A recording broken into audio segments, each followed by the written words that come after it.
I think it's pretty fair to say at this point that Stardew Valley is one of, if not the, most influential and popular pixel art games in modern history. It's a running joke amongst some of the pixel art community that our works constantly get compared to the art style of this game, and while it may be a minor grievance or inconvenience to some, I believe that it's an honour to be compared to such a pillar of the art form. While the addictive, calming, and pleasant gameplay launched an entire genre of farming sims into prominence, as well as into every future Nintendo Direct about 4 times each, the gorgeous pixels of this game have set a new gold standard for modern pixel art, with charming and beautiful character designs, comfy environments, and simple yet appealing animations that really bring this lovely world to life. But this game is a farming simulator first and foremost, so arguably the most important sprites this game needed to get right, outside of the other characters, are the crops that you harvest and work towards throughout a lot of the game's playtime. So let's see how they did exactly that, and how these fruits, vegetables, and everything else symbolize and represent everything we love about this game. I hope that you saved enough stamina for this trek, because you're gonna need it.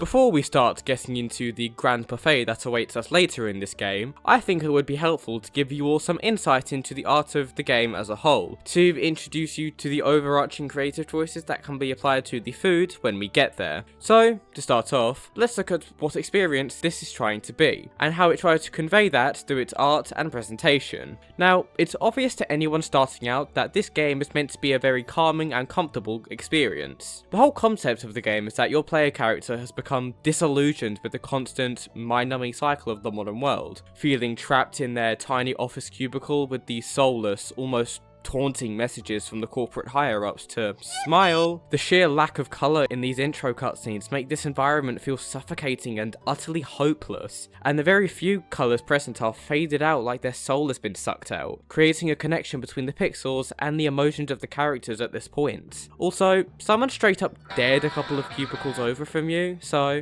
that's pretty neat. Anyway, this feeling like your life has been drained from you by repetitive, nothing work is a feeling that I imagine many of us are quite familiar with, and along with it, a desire to take control of your life and run away to some unknown paradise as well. But for many of us, unfortunately, that remains as a fantasy. However, the concept of this game stems from the key question of, what if that utopia actually existed? This moment where your late grandfather gives you the letter that would eventually gift you the escape you need is one of my favourite visual moments in the entire game. From the clear lighting source from the fireplace and the subtle glow of the moonlight from the window, giving a very atmospheric feel to the scene, to the quite basic and almost messy structure of the bed make this scene seem very personal and real, especially compared to the straight, rigid lines of the Doja office. This contrast immediately showcases one of the key themes of Stardew Valley, being technology versus nature, and how nature can be by far the more vibrant and fulfilling one if taken care of, if being slightly more messy and harder to understand, which will be a key part in discussing the crops that you can get later in the game. Anyways, going back to the intro cutscene, the transition from this decrepit office to the road towards Stardew Valley is stark to say the least. The sheer difference in brightness and detail is staggering. The green, lush mountains in the background in particular are not only a clear indication that this new world is a natural wonderland with these rich, saturated greens, but their presence in general makes this world seem much more grand and exciting. The office scene felt so claustrophobic with these cubicles and this massive wall in the background, almost like you're in a prison of concrete. But this background has so many layers that progressively turn to more blue shades to match the sky, which gives an incredible sense of scale to the world. Like this new place you're headed towards has so much to see and do, just from the view alone. That's the second key theme that I would like you to keep in mind for this video. The fact that nature is truly vast and varied in its beauty, and how it can take so many different forms that don't really abide by any set rules, yet you can still look amazing and vibrant regardless. Moving on to when you start actually playing, and man, the level of detail that hits you in the damn face the moment you step off that bus is incredible. The trees and shrubbery all have these different shapes and colours, from the pink larger trees to the multiple shades shades of green utilised for the others. And also, the very unique texturing of the dirt and rocks make this simple freaking bus stop seem like the Garden of Eden, especially compared to the kind of stuff we saw earlier. Also, this character portrait of Robin and the surrounding wood textures both look gorgeous as well, and her character design itself in particular being filled with these orange and yellow colours and shades that give off this feeling of hospitality and being welcome into this lovely yet unknown place, an experience that can feel overwhelming without someone to take your hand to guide you along or to greets you at the beginning. The world and the pixel art within it are always going to look welcoming, with the feeling that anyone can and should belong within the world without feeling out of place. And there's the third and final major theme that I would like to have as a focus of this analysis. This feeling of community and welcoming that radiates off of nearly every sprite within this game, including the food later on. A lot of the sprites have this very warm feel to them that attracts players towards them and makes them feel very nice to be around, as well as making them want to seek these kinds of environments out more due to the positive feelings that they give off, which helps in keeping the player motivated to try new things and to aspire to achieve more and more goals within the game, making the gameplay loop far more satisfying to play within. Okay, so that's all three of the major themes that run through the game itself, being 1, the conflict between modern technology and old-fashioned nature, and how the lives are different between them, with modern lives being predictable and certain, yet potentially draining and without any major purpose, while life in the natural world may be more uncertain and ever-changing, yet more fulfilling to some. 2, nature coming in a huge variety of shapes, sizes, colours, and so on, making it unpredictable but an entertaining journey to discover and explore. And 3, the sense of community and togetherness that the characters, art, and the game as a whole aims to make the player feel, comforting them as they play, and making them more motivated to complete their tasks day by day, as they believe that they are working towards a goal that is greater than themselves, creating a bigger reward. All three of these tie into how the food and crops need to make the player feel, but in different ways. So without any more need for explanation of this game in a general sense, let's laser into the food and crops themselves to see why they look so appealing and tasty, not only on their own merit, but even more in the context of the game, making them some of the best sprites in Stardew Valley.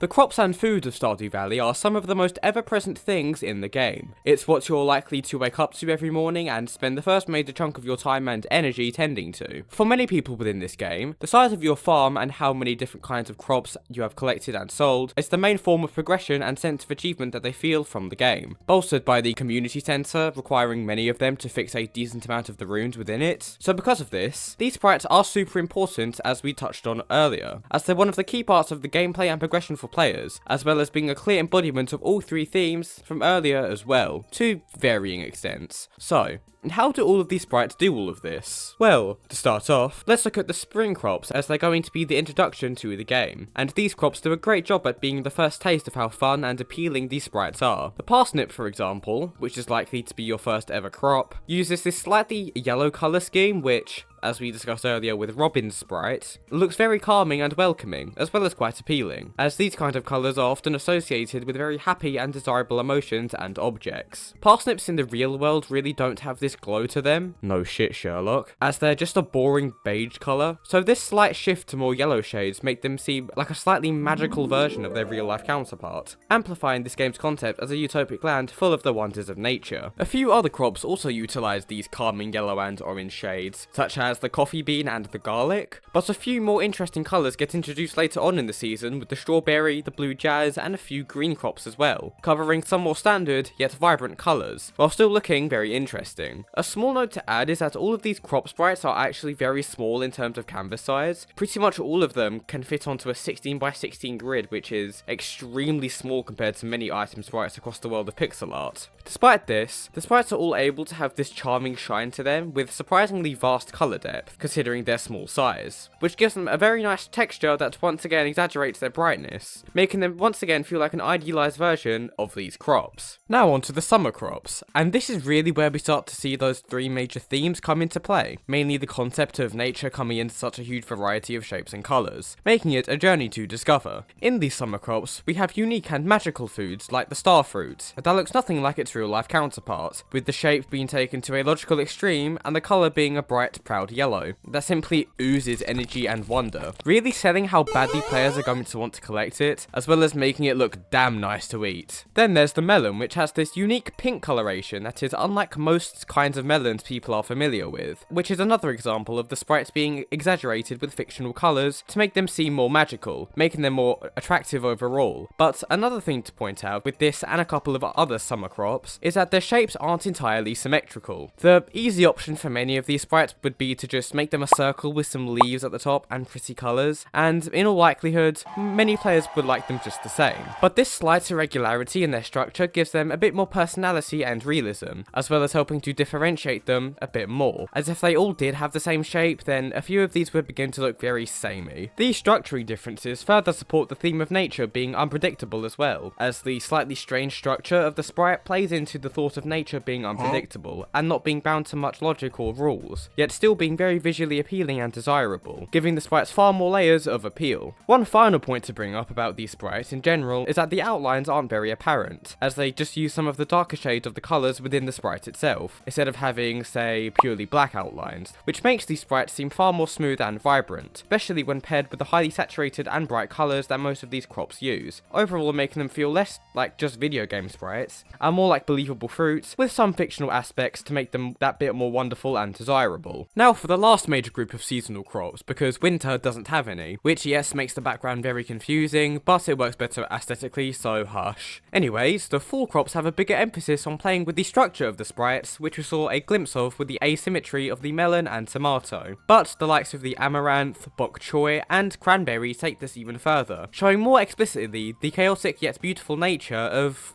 well, nature. These unique and out there shapes and silhouettes make these crops seem like a natural progression of the comparatively tame shapes of the previous two seasons' plants, making collecting them fresher than ever, very much helping in keeping the players motivated to continue farming, as by the fall season, they are likely to have been in the same routine of growing crops for a while, and need something to spice them up visually, which these do quite effectively. The colour palettes in many of these crops, such as the rhubarb, also gets noticeably darker, with the red turning to a more crimson direction, which fits greatly with the changing season as the daylights become shorter and the nights get longer in autumn, creating a further visual change that enhances the beauty of this game as a whole, as it proves that it can encapsulate many different moods within its pixel art. As one final point that I believe has some of its best examples during the fall season, is that the sprites for when the food is slowly growing in your farm do a great job at making the player excited to see their hard work pay off when they plant their crops, which makes the whole gameplay loop of waiting for them to grow that bit more rewarding and engaging. Take the artichoke for example, which already has a very fun shape to begin with, but this slow blossoming of the plant itself as it grows is just so nice to look at, especially when put into this mini time lapse. The developers could have just cut out all of these different stages entirely to save time, having maybe one or two of these at most before the final sprite to let the player know it's time to harvest, but they went the extra mile and made all of these little changes and stages in growth for every single plant, giving each and every one of them more personality and reward for growing them, which overall makes farming as a whole much more fun and fulfilling, tying into the appeals of the natural worlds that are found in the tech versus nature debate. Okay, so that's everything I wanted to cover for the raw crops themselves, but of course, we have a bunch of unique meal items that can be crafted by combining them. So to round off this analysis, let's quickly go over some of these highlights of these foods, to see why they're so great as well. For many of these foods, the container or plate that it's served up on does take up a lot of space, which is also the very small 16 by 16 space that the crops took up, so most of these just boil down to bowl full of whatever the hell, but there are some special cases, like the banana pudding, which not only has a very bright and fun purple bowl, but the little banana sticking out of the pudding is such a sweet little detail that makes the silhouette more interesting and dynamic. Other interesting takes on this standard concept include the parsnip soup, with this lovely dark red coloration for the bowl, and the seafoam pudding that uses this gorgeous blue coloration, that really calls back to its aquatic origins, almost like the blue of the ocean. But then we have the most unique and expressive cooked meals that really take the base ingredients and combine them in the most unique ways, such as the shrimp cocktail, with this blood red liquid surrounded by these mini shrimp, giving the cocktail a massive and vibrant shape and vibe to it that makes the drink almost look like a firework of flavour, making the food look very appetizing. Then we have the squid ink ravioli, which is a culinary concept that, by all accounts, shouldn't work or look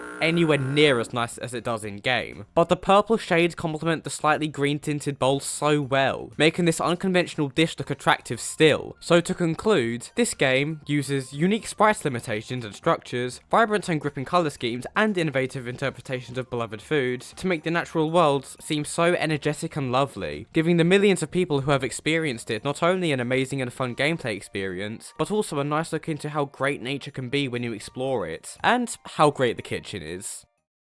And there's another adventure into pixel art completed. This one was a slightly different kind of analysis for me personally, as, surprisingly, I've never been super engaged in playing this game as others have, so I don't really have this subjective adoration for it as a game. But, as a piece of art, I have so much respect for the creators, and the amount of work they have poured into this masterpiece of indie development. It is by far one of the most relaxing, bright, and enthralling showcases of pixel art in modern memory, and I am so damn excited to see how they progress their artistic brilliance in their next game, The Haunted Chocolatier. With all of that said, make sure to harvest that subscribe button. Thank you all so much for all your support, and thank you for watching. And as always, I'll see you when I see you. Bye!